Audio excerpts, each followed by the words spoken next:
My full name is William Stephen Umansky, but I go by Bill Umansky, and I practice down in San Diego. Specifically, our office is in the La Jolla region of San Diego, where I have been since 1994 when I finished residency. I pretty much made that decision. I guess it was my third year of medical school. By that time I knew I wanted to be a surgeon, but I was really trying to decide between orthopedic surgery and plastic surgery. And when it came down to it, I think I just liked the breadth and perhaps more the finesse of plastic surgery.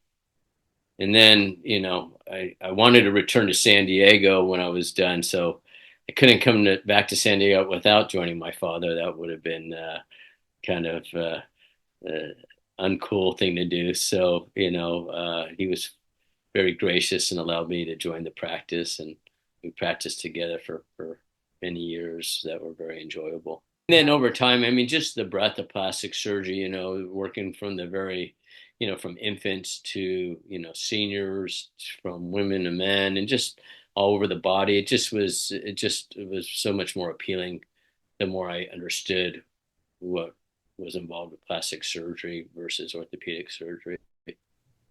Really, my first trip to do cleft lip and palate work and some of the other types of surgeries that are involved on mission trips started as a third year resident. That was a trip down to Peru. It was just so eye opening, and it just really whet my appetite for this type of volunteerism.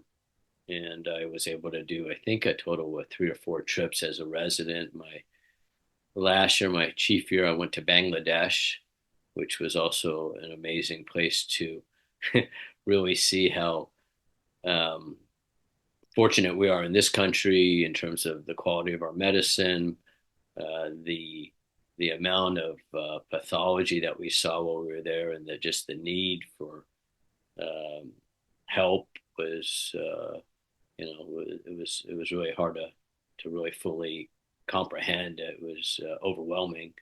Uh, but as anyone who does these types of trips will tell you, ultimately, I think those of us who go on these trips really get sometimes more out of it than what we give, and I think it still ties me to kind of why I became a plastic surgeon in the first place. So I stayed involved, and I think my first position was maybe as a monitor from the South. I believe that's what it was called, and then I eventually uh, had some positions on different committees.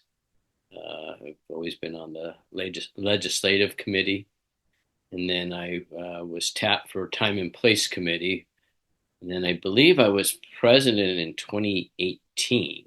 I mean, I think as most people who go through the residency process, realizes that you learn a little bit from a lot of people. And oftentimes it was, fellow residents or, maybe just a year or two ahead of me, or chief residents, different attendings. Um, I had just the best of experiences in terms of who I was able to work with throughout my training. And I think there certainly is a certain collegiality that is part of, going to a CSPS meeting, seeing, old residents or co-residents, or connecting with friends from other parts of the state.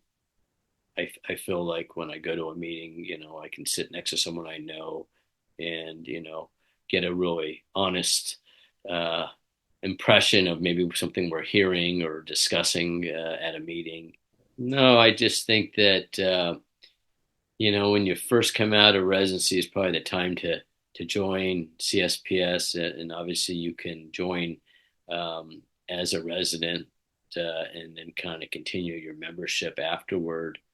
It sometimes seems overwhelming with all the different, expenses when you go out into practice and all the different memberships that you might have to um, consider. But I think in the long run, CSPS really is a nice society for all that it offers, and it really, I think, behooves everybody who practices in California to become a member so they can help protect our society and actually our specialty in terms of keeping it really safe for patients and informing the public, what it really means to train to become a plastic surgeon versus some of the other practitioners who are performing cosmetic surgery without the same level of experience and knowledge.